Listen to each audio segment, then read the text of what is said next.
Avec l'enregistrement en ligne, n'importe quel appareil connecté à Internet permet de s'enregistrer et c'est le partage et l'intégration dans d'autres médias qui deviennent en plus très faciles. Voici ici en moins de 3 minutes une vidéo pour enregistrer gratuitement sa voix en ligne et partager le lien du fichier audio dans d'autres applications. Je me rends à l'adresse clip.it et je clique sur le bouton jaune Upload. Si mon fichier audio existe déjà sur mon ordinateur, ou ma tablette ou mon smartphone, je choisis de nouveau Upload et je fais un glisser-déposer directement de mon fichier dans la fenêtre présente au premier plan. Si au contraire je souhaite enregistrer ma voix en ligne, je choisis Record. Je clique sur le bouton jaune et je commence à parler. Il est possible qu'un message d'alerte me demande l'autorisation d'accéder à mon micro. I really enjoyed my stay in San Francisco. Je clique sur le bouton jaune de nouveau quand j'ai terminé et je peux écouter mon enregistrement ou bien l'effacer si je ne suis pas satisfait en cliquant sur Discard ou bien l'enregistrer en ligne en cliquant sur Upload. La sauvegarde peut prendre un certain temps en fonction de la durée de l'enregistrement et de la qualité de la connexion Internet. Arrivé à 100%, je peux nommer mon enregistrement et je clique sur Save. La zone Link à droite de l'écran permet d'accéder aux fichiers audio depuis n'importe quel appareil connecté à Internet sans installation de logiciel. Il est bien sûr possible d'envoyer ce lien par SMS, par mail, de le poster sur Twitter ou bien d'incorporer ce son dans un support multimédia, comme nous allons le voir dans les 3 exemples qui suivent. Alors j'ai créé ici une page sur Genially, comme si c'était un travail d'élève, et je souhaite y incorporer mon enregistrement sonore.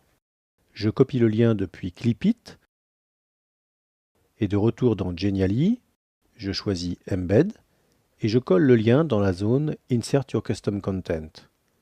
Je peux déplacer et redimensionner l'apparence du lecteur. En mode Preview, on constate la présence du lecteur qui offre simplement la lecture. I really enjoyed my stay in. Mon Genially se retrouve à une adresse unique et je peux retrouver mon travail ultérieurement. Voici ici un exemple avec Padlet, il pourrait s'agir d'un travail d'élève. Alors pour ajouter mon enregistrement à ce Padlet, je vais copier le lien depuis Clipit. De retour dans Padlet, je double-clique et je choisis le petit plus, et dans Adresse web, je colle le lien.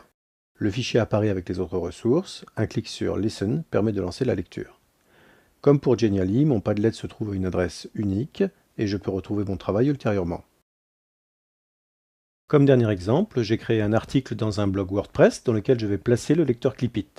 Je copie le code iframe depuis Clipit, je vais afficher le code de l'article avant de le coller à la fin de celui-ci. Lorsque je prévisualise mon article, je retrouve le nouveau lecteur à la fin de cet article. On voit toutes les possibilités qui sont offertes pour permettre à des élèves de produire facilement du contenu audio et qu'il est tout aussi facile de partager sans faire appel à la technique, simplement avec un appareil connecté à Internet. On pourrait imaginer un journal de bord, une sorte de portfolio ou des publications de groupe ou de travaux de classe par exemple, qui permettent aussi de valoriser l'expression orale. Soyez toujours vigilants à la responsabilité éditoriale.